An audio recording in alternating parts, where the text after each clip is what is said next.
Hey, welcome to the stream. I'm about to get started in about 30 seconds.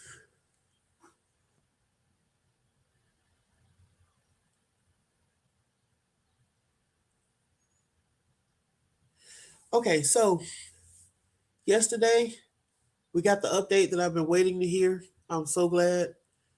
I said before, I feel like 2024 is going to be the year of justice for all these kids who have been hurt, harmed, abused, murdered. This is the year for justice. We've got justice for Cody Bigsby. We've got justice for Harmony Montgomery. Prayerfully, we'll see justice for Ariel Sellers this year and several others. So, today's case is Madeline Soto. Madeline, just a quick history on her case. Madeline turned 13 on February 22nd of this year. She celebrated her birthday party on the 25th, which was a Sunday. The next day, Monday, she was reported missing later in the afternoon.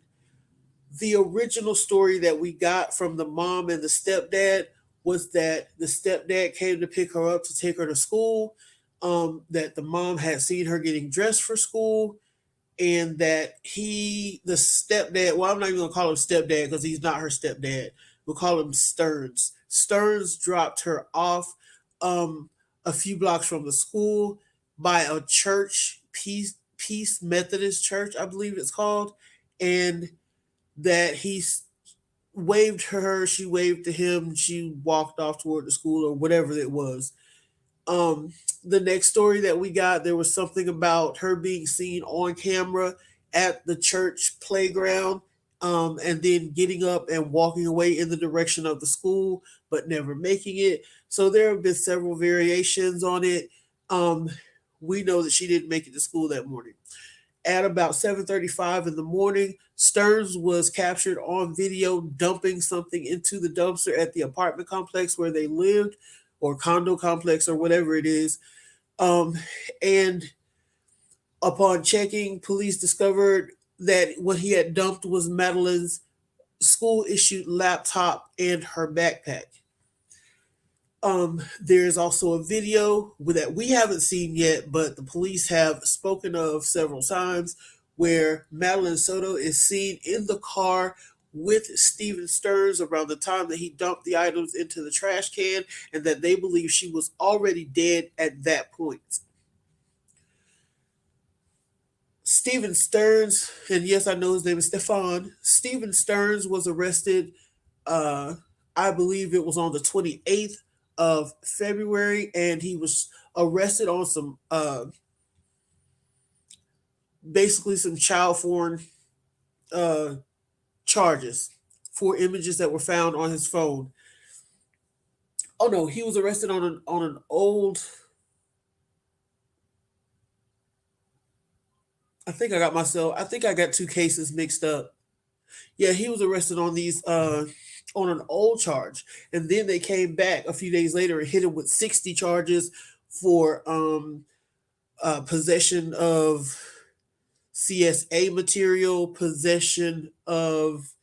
They charged him with a couple of counts of sexual battery and some other charges that I can't remember off the top of my head. I'm just kind of spitting this off the top of my head, just give you background. But anyway, he ended up with 6 charges related to CSA and CP, and that's where we stood up until yesterday. Yesterday, he was finally charged with the murder of Madeline Soto, first degree murder. So I am going to read uh, one article about it, and then there's a video that I want to show you. Matter of fact, let's just watch a video in both.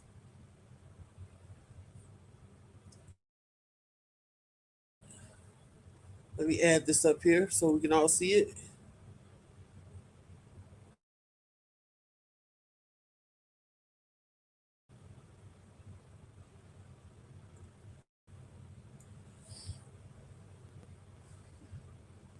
Make that larger so everybody can see.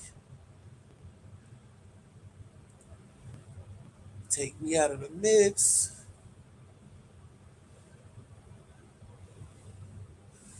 Oh, wow, what happened?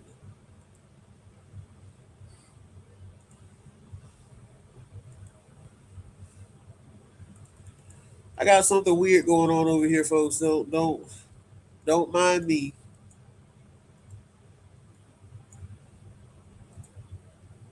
Okay, I don't know what's up with that, but let me know if you can hear this. If you can hear it, type a one in the chat. If you can't, type a two so that I can make some system adjustments. Stephen Stearns was a no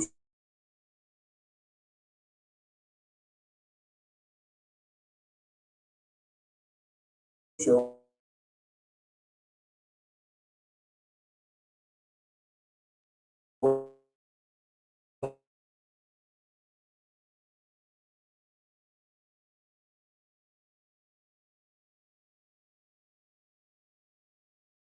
in his first appearance before Judge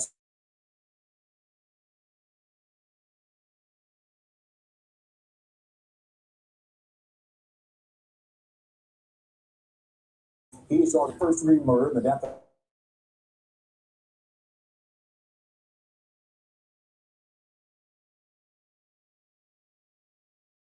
of Alan Soto. Washington politician Aruna spoke to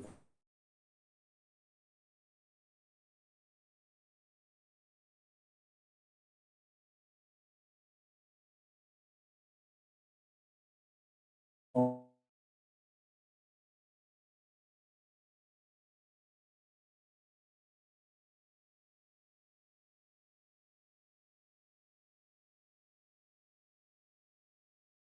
forensic expert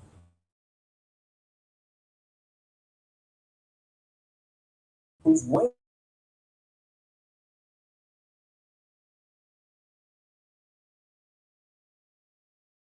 in on the murder.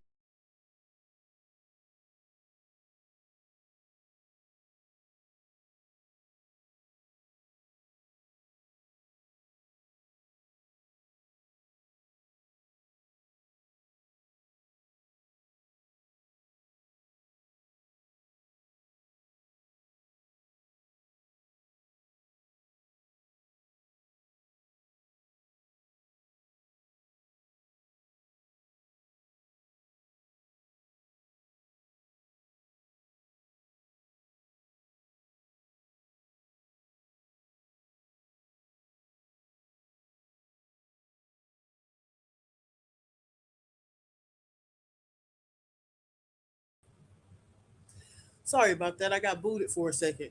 But as I was saying, I'm not the pro death penalty or against the death penalty. I believe that it's something that should be handled on a case by case basis, um, with careful thought and consideration and investigation before deciding to put that option on the table. Um, in this case, I feel confident that if they do choose to go for DP, that it is the best decision because just from what we can see out here, and you got to know that if what they're showing us is only like the tip of the iceberg of evidence that they have some really strong evidence against him. Like the charges, I'm assuming that the CP charges that he was in the picture some kind of way. I know that in at least one picture or video, they said that the way they confirmed that it was him was by discoloration on his male parts that matched the discoloration on the male parts of the person who was in the picture or video. So I'm sure if they can uh, match him in any kind of way, there's even more that they have that we just don't know about and we won't know about until the trial, if the trial is open to the public.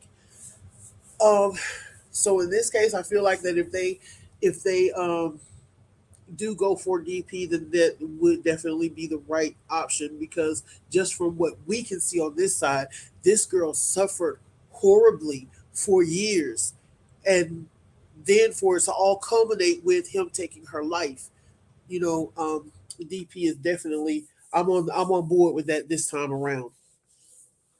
I'm not always, but this time around I am because he has no mental deficits. There's no question if he's mentally handicapped or if he has some type of mental illness that would make him not responsible for what he did or anything like that. He seems to be a very intelligent, well-spoken person, possibly even college educated or partially college educated. He speaks well. Uh, so I don't think there's anything as far as competence is concerned to keep the DP off the table. Um, there's a couple of articles now. When I started thinking about all the stuff that Maddie had gone through, and then we're constantly, all of us are questioning, how did the mom not know? How did she not know? How did she live in the house with him and her and never once have an opportunity to catch something suspicious, some catch him off guard slipping, or notice some type of uh, red flag behavior or interactions between him and Maddie? And so I got to thinking. I was like, well, what are some of the signs that probably would have shown that she should have paid attention to or that she missed out on completely? And I found several articles. I'm going to link all of them in the description because they have a lot of good information. I'm not going to read all of these articles. I'm going to read portions from them, and then I will link them so that you can read them for yourself. The first is coming from a website. I don't know how to pronounce that. KNUTSON Casey.com. Newtson Casey, something like that. Well, it's called Sexual Predators, 5 Signs to Look Out For. And this article is not one that I'm going to read completely, but in the outline, it lists the 5 signs to look out for. The first being in close contact with children. And I don't think they mean just like how you're around kids or whatever all the time, because there are plenty of people who have uh, a lot of contact with kids, either due to the nature of their job or because there's a bunch of kids in the family or whatever it is. You're in the neighborhood grandma or grandpa, and all the kids come to your house and hang out on the porch with you for some reason. Uh, I don't think they're talking about that. I think they are talking more about an unnatural or inorganic contact with kids. You're putting yourself in situations. This person is putting themselves in a situation to be in contact with children, actively seeking roles that help them to be exposed to more children, whether it be uh, getting into the youth ministry at the church, or being a counselor for summer camps, or even engaging in a profession that exposes them to children, such as maybe a child psychologist. Because child psychologist, you're in a room, locked door, by yourself with this kid. Nobody's coming in. It's not videotaped normally. So hey, why not? Um, but yeah, excuse me, my voice is kind of cracking on me. But yeah, I think that's the kind of exposure to children that they're talking about. The second thing is creating emotional dependency. They make the child rely on them for emotional support, encouragement. Hold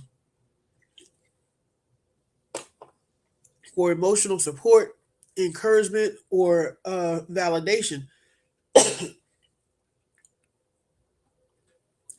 Number three is using manipulative behavior and language, because it's easy to manipulate a child.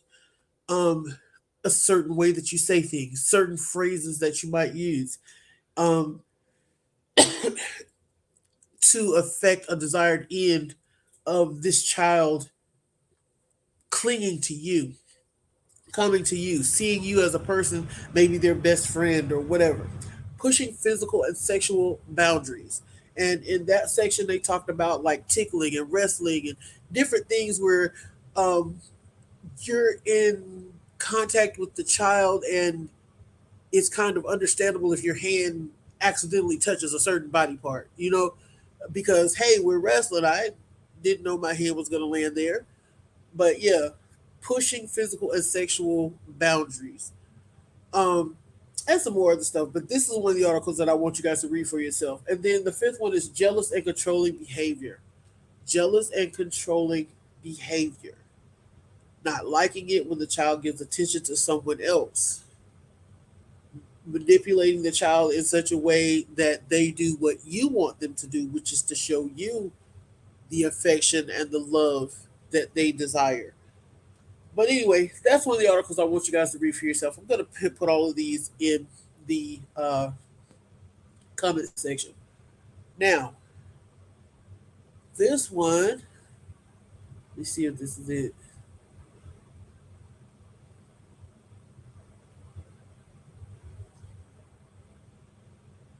This one I think is going to be completely, yeah, the second article is going to be in the description. I'm not going to read that one. Now, here is some information I read, and I'm just going to read the first two paragraphs of this. That because it kind of it really kind of stood out to me, and I think it's a useful little tidbit of trivia to have in the back of your mind, added to your arsenal of keeping an eye on the kids. And it says types of sex offenders. Sex offenders are types according to victim preference and behavior. Most famous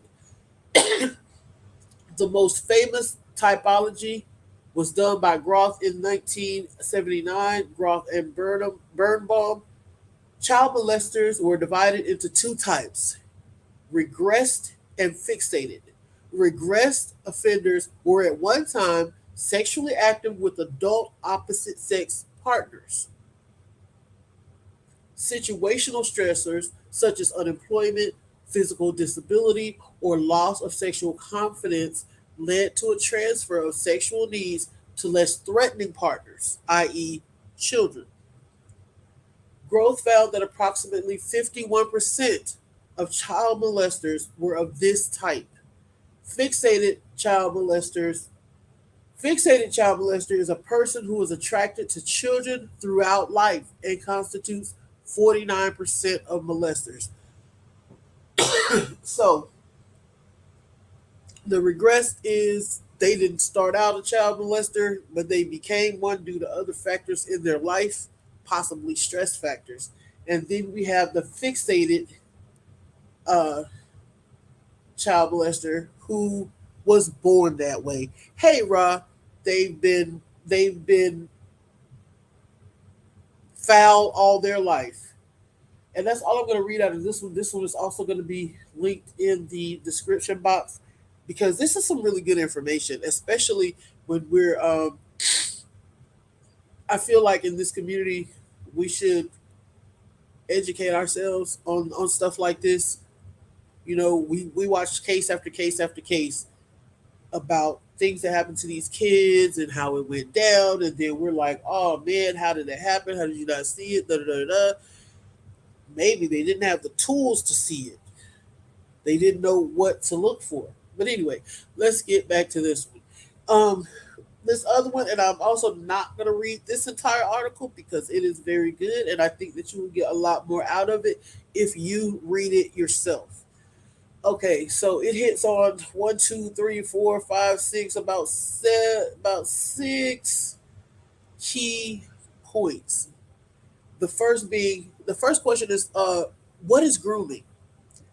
And they say grooming is the process that involves the offender building a relationship with the child and sometimes with their wider family, gaining their trust and a position of power over the child in preparation for abuse.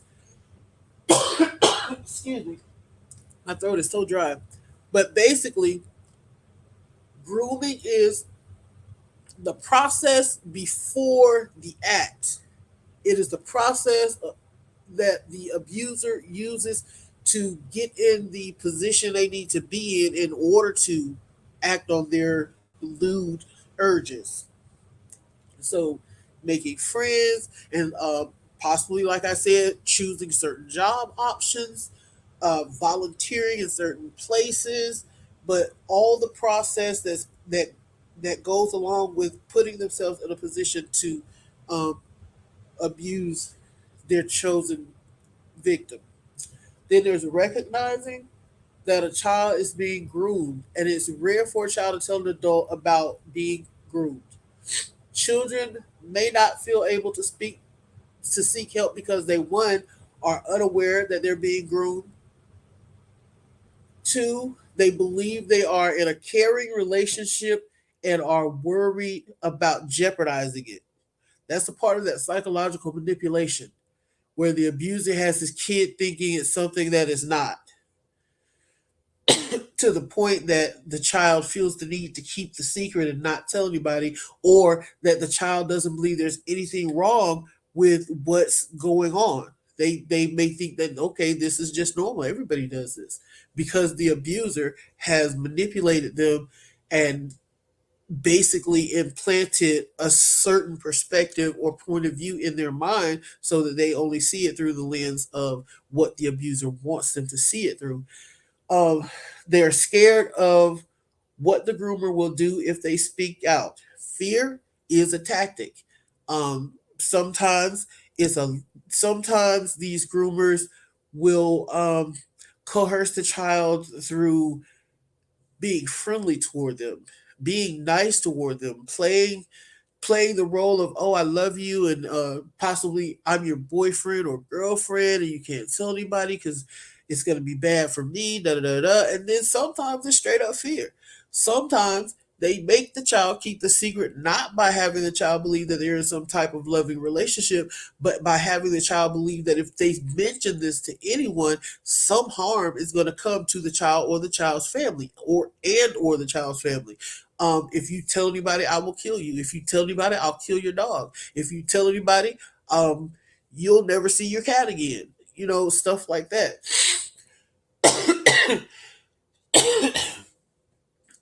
Next, they don't want to get the groomer in trouble. And that goes back to um, making the child comfortable with you.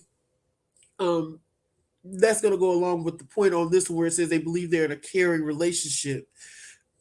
If you love someone, if you care for them, you don't want to see harm come to them. The same way with a child. If a child feels like this is a person I love, I can trust, they love me, that child is not going to want that person to go away. And so this manipulator has manipulated their mind to believe that if you tell, you're going to lose me, and they might have them thinking I'm the only one who really loves you, or whatever the manipulation is.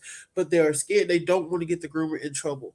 Next is blame themselves for getting involved in the situation, in the relationship. And I'm not going to use relationship because relationship kind of connotates um, uh, a mutual consenting relationship between two parties who are fully aware. And you can't have that when one is an adult and one is a child. It's not, it's always going to be victim and abuser in that case. And though I know that relationship is actually the appropriate word there, I just don't like it because it has different connotations. So they blame themselves for being involved in the situation. Um, the abuser manipulates their mind to have them believe that somehow they're at fault. This is your fault because you were bad. This is your fault because you didn't blah blah blah, or that you did blah blah blah.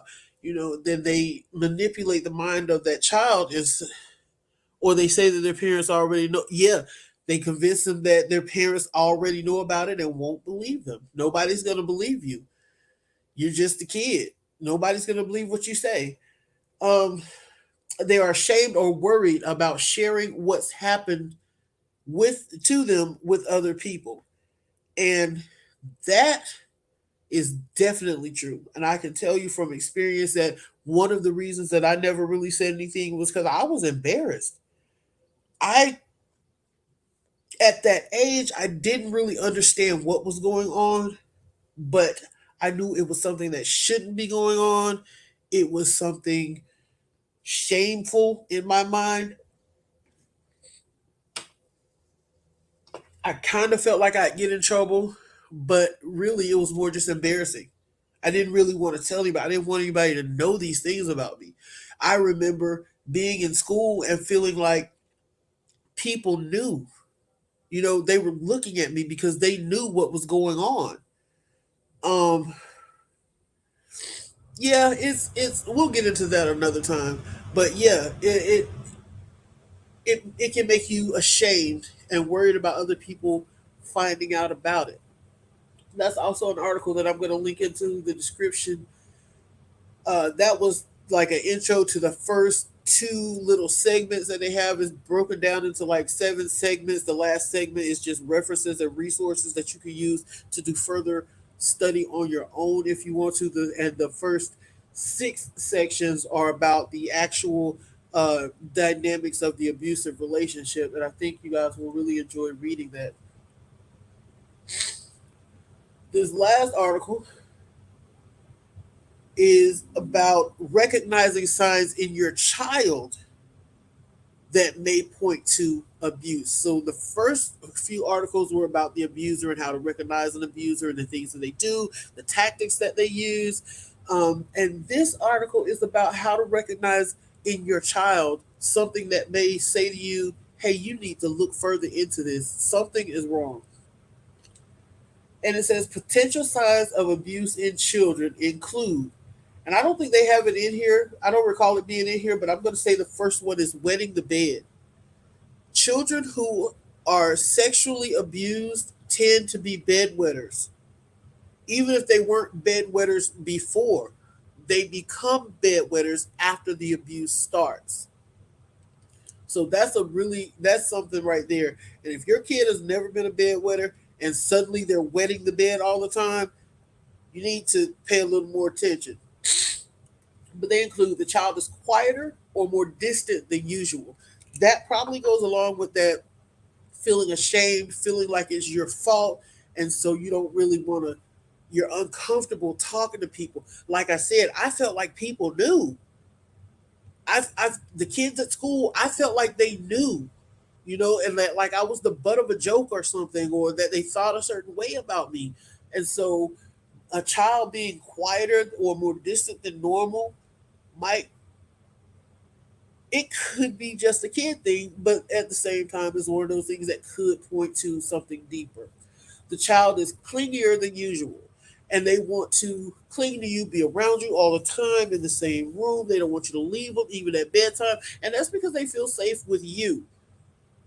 They don't want to be hurt in any kind of way, and so if I'm with this person, I'm not gonna get hurt because this person will defend me.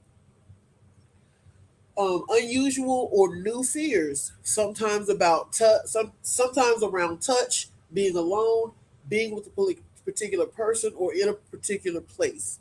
All right, this one really stands out to me, especially the part about being with a particular person.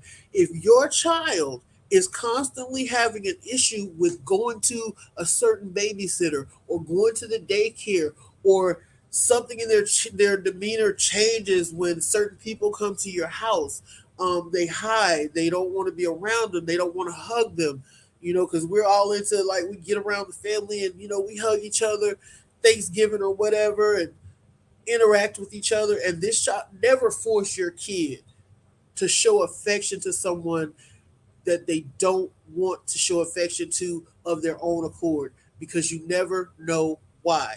Now, outside of the whole sexual abuse dynamic, I'm gonna say that kids just know stuff. Like dudes that I've dated, and it's a kid thing. Dudes that I've dated,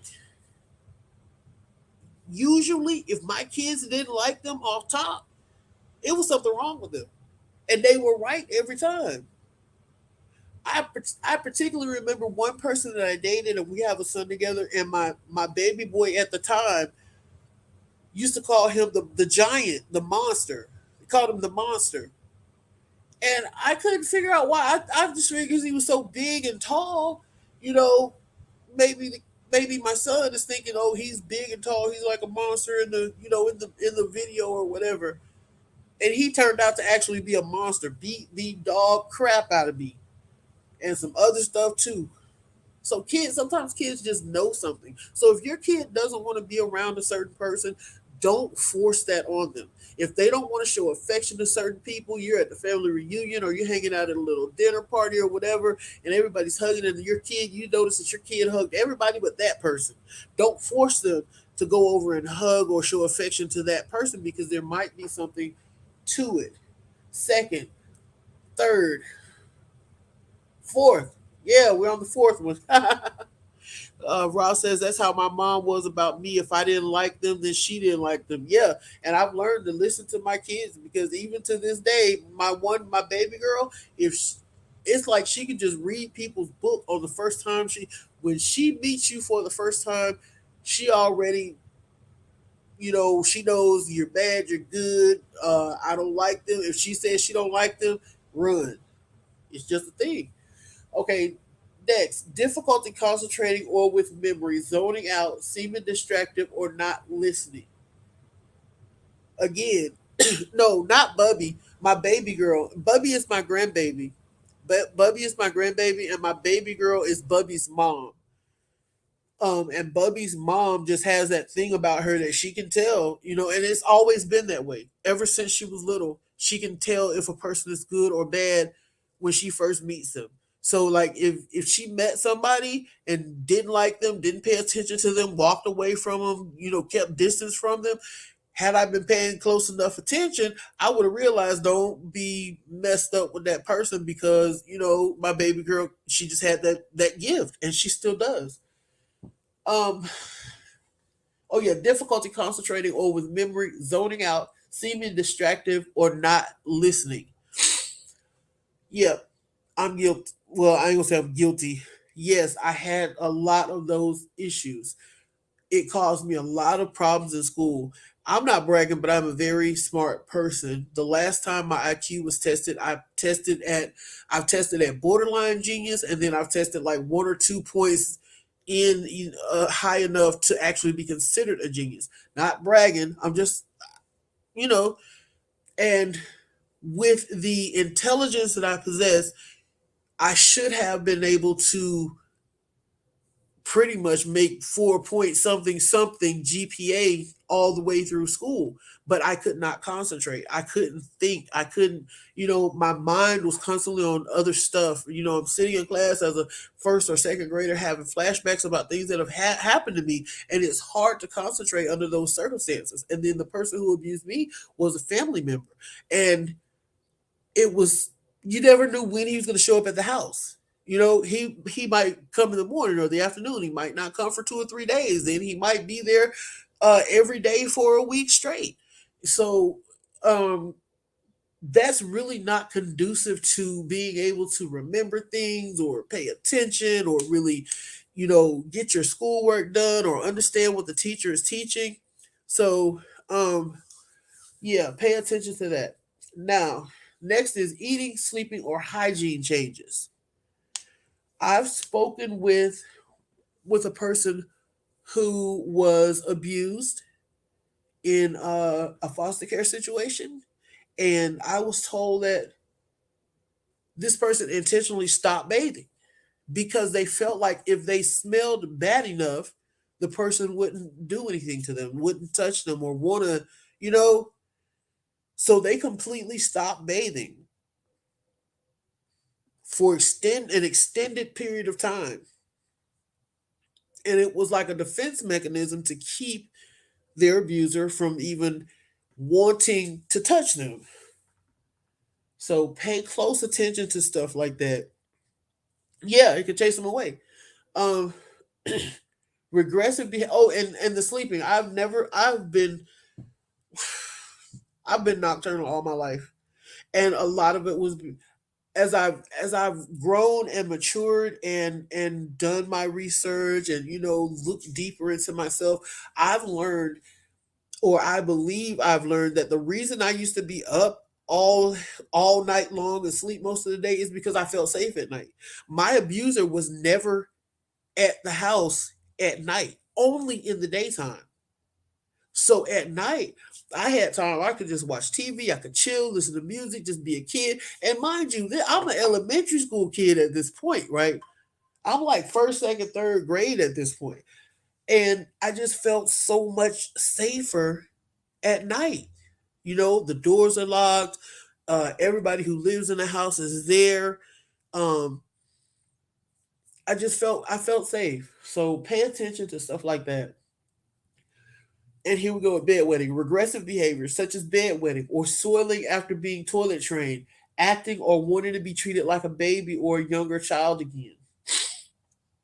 Because to me, that kind of says they want to be a baby or a child again because that was before the bad stuff started. So they're kind of actively trying to go back to a point where they felt safe and secure and protected. Uh, Showing knowledge of sexual behavior beyond their developmental age. There was another person, a female, and this female at this time was not even a teenager, not even a preteen yet. They were like, I want to say like 9, 10, 11. And this girl's like movements, actions, the way she talked, it was not so much sexual as sensual. It was like a grown woman in a child's body. Not throwing any kind of blame on the kid, but I'm just saying it's like it's as if she had been trained like that. You know, imagine we've all seen like movie scenes where it's like a romantic scene and the woman is down on her knees and she might be moving toward her partner and she's got that look in her eye and her body's moving a certain way as she's coming toward him on all fours. That was this child. You could see this in her. And I even mentioned it to somebody once. I was like, she's just so sensual. And you gotta pay attention. You just really gotta pay attention. And if you catch a glimpse of something, or you think you caught a glimpse of something, or whatever, act on it. Believe it. Your hunches are more than likely right. Sexual themes in artwork, stories, and play, etc. Um, Personal experience on that end. So, yeah, that's definitely something to pay attention to. Acting out behaviors such as aggression, destructive behaviors, truancy, um, then acting in behaviors, withdrawal from family and friends, depression. I think that kind of goes along with the first one being more quiet and being more distant. Um, and then the acting out, this kid is dealing with things that a kid shouldn't have to deal with. You know what I'm saying? This kid has things going on being done to them, and just things they can't explain, things they really don't understand. You know, why am I being hurt like this? They're mad at the world. Me, I felt unprotected. I didn't. I knew that certain people didn't know what's going on or didn't have a clue about it, but I still felt like they should have protected me. Now, how they were supposed to protect me against something that they didn't know about, I don't know. But I was a kid. That's how I thought. You know, this person should have done something about it, but this person really didn't know anything about it. So how could they do anything about it? Um, Problems with friends and schoolwork or attendance. Back to what I was saying. I'm a very smart person. I shouldn't have struggled in any subject in school. I shouldn't have struggled in any of them. I used to get straight A's. And then because that abuse was still going on and on and on, I guess it just weighed on me to the point where I couldn't, my brain just didn't want to function right anymore. I couldn't be as studious or attentive. Um, Vague symptoms of illness such as headache or tummy ache. Um, when a child is sick, they tend to get more attention directed toward them because you're trying to make sure they're well, they're comfortable. Let me get you some Tylenol for your fever. something for your stomach ache. Let me get you this special treat so you can feel better. Um, and so they're seeking that positive attention, um, as opposed to the abuser's type of attention and quote unquote love. Self harming, cutting, risky behavior. I used to be a cutter, uh, and I was a bad cutter. The last time I cut, it was bad enough that I had to have stitches. I believe I ended up with like 42 stitches inside and out because I had cut so deep. Um, so yeah, risky behavior. I did that too. I started walking down the highway leaving Florida, ended up getting a ride from some strangers, then ended up getting a ride from a trucker that I didn't have a clue about, and I landed in Dallas where I didn't know anybody at all. And that was a spur of the moment decision. I I didn't plan it out. I didn't think it out. I just started walking down the highway. I'm not lying. Walking down I-10 West, um, asking vague questions or making vague statements about topics such as secrets, unusual games, or adult behaviors. Kids should know certain things. Yeah, I was grown when I did it though. I was like 32 or 33 when I did the Dallas thing. Walking down the highway. I actually never ran away from home when I was a kid. I would hide. I would hide under beds. I would hide in closets. I would hide in the yard in the bushes. Excuse me. But I never actually ran away from home. You know, uh, once I got of some age to where I could be allowed to go places short distances by myself. We had two parks relatively close to my house. One of them was like a block and a half away, and the other was maybe 7 blocks away. I would be in the park as much as I possibly could, especially like at times of day when my abuser was likely to come to the house. Because, like I said, it was a relative.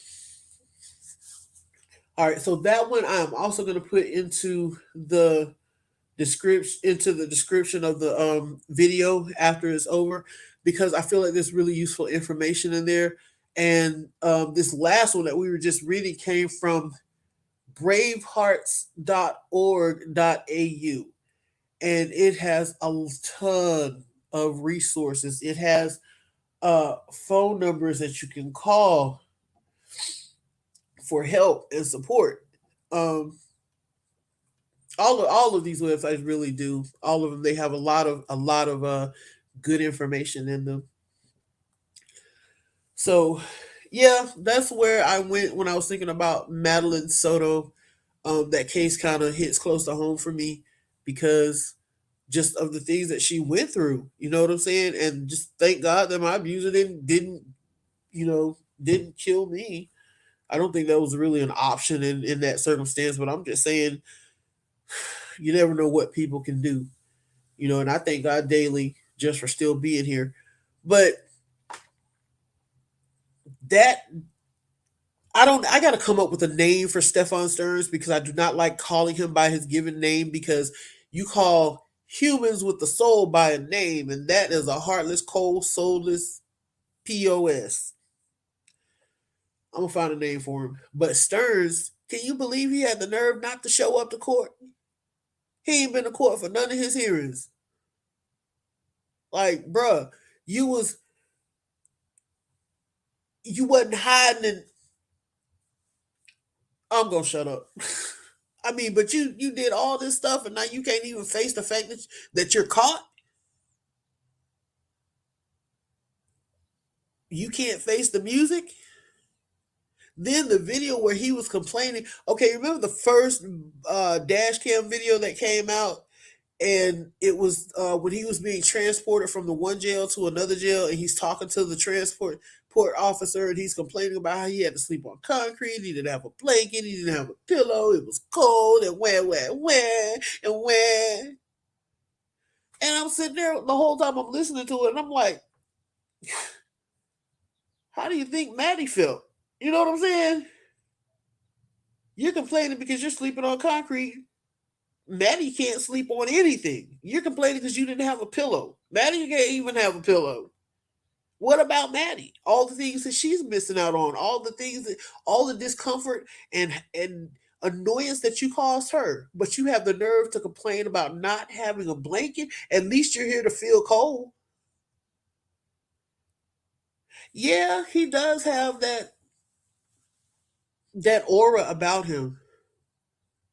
Like I think if he really wanted to, he could have been a cult leader. Yeah, I didn't even think about that before, but once you said that, yeah, you're right. He has that thing about him. He has that whole Charles Manson Waco drink the Kool-Aid. He could be very persuasive if he chose to. He's very soft spoken, and yeah, you're right. He could be a cult leader. Thank God he didn't realize he could have been. I mean, because all those cult leaders always seem to want to marry 12 and 13-year-old little girls.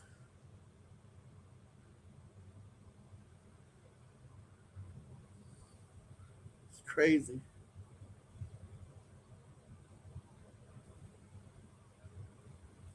So, anyway, I'm not going to stay on here too much longer. I just really wanted to get on and talk about that because I'm just so happy that they finally charged him. I never had any doubt that they were going to charge him with murder. Um, excuse me. My only doubt was in how long it was going to take, and now that that is done, and we can also look forward to getting some information soon. We may finally get to know the cause of death. We know the manner of death was homicide. We may get to know the cause of death because the state's attorney or the district attorney, when he did his press conference, he was saying that once the defense files for discovery, then oh, I don't know. I don't do astrology, but she was born November 24th. So I don't know what that makes her. But yeah, he was saying that once the defense starts to do their uh their discovery process, then we'll have access. Well, the media will have access to more information and reports and such as that.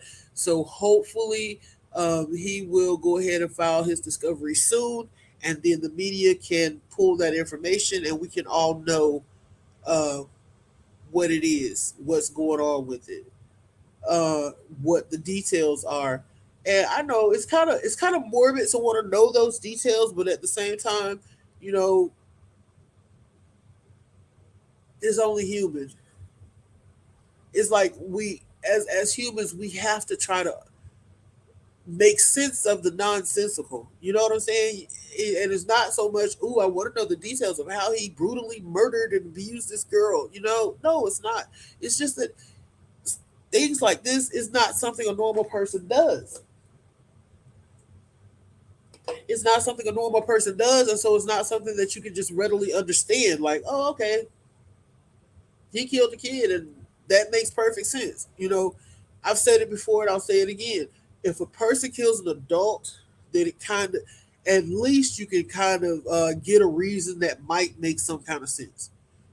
They cheated on me, they lied to me, they stole from me, they scammed me, they stole my boyfriend, or you know what I'm saying. There's always something that can be said that this is what set that person off, and they just went too far with their anger. But when it's a child, what are you? How do you justify that? How do you even attempt to justify that? I told her to get one cookie, she got two. You're right. I hope her mom is held accountable too, because I'm sorry. I absolutely feel like she knew something, and that is because of the lies that she told. She said she saw Maddie getting dressed for school. You couldn't possibly have seen her getting dressed for school because she was already dead. So why would you lie and say you saw her getting dressed? It doesn't make sense. That point right there just sticks in my craw, and I cannot swallow that. I can't. And then she's saying she was in the car with him because she said we dropped her off at school or whatever. The way that she phrased her story made it sound like she was in the car with them when he dropped her off at school. So how are you just gonna tell a flat out lie that you took this girl to school and she got out of the car and went over there to the church playground and all this other kind of stuff? So I feel like the mom knows something. I'm sorry. She knew something or she had something to do with it or whatever. But she doesn't have clean hands in this. I'm sorry, she doesn't have clean hands in this. And I am not one for bashing victims under normal circumstances. I would feel compassion toward her as a mother who's lost a child, and I still feel some kind of compassion toward her in that capacity because at excuse me, at the end of the day, she's still a mother and she still lost a child, and I'm sure that she is hurt on some level. But at the same time, I feel like she had something to do with it, or she knew something, or she helped him cover it up, or whatever. She does not have clean hands. So anyway, I'm gonna stop ranting and I'm gonna get off of here. My throat is so dry. This time of year when everything's switching over from cold to warm and we got flowers starting to bloom and there's pollen and all this stuff going on. Oh we I love the winter time. Spring, fall, and winter. I can live without summer because it gets too hot in the south. But yeah, I will see you guys next time. Rob, thanks for joining. There were like two other people who joined for a while. Thank you for participating. Like, comment, subscribe, and share. Help the channel grow. Uh y'all take it easy. Yeah, I got some Benadryl, but it's gonna knock me out if I take it. I do have some allergy pills. I'll just take a couple of those. Um anyway, yeah, I'm out of here and I will see you guys again hopefully very soon. Peace.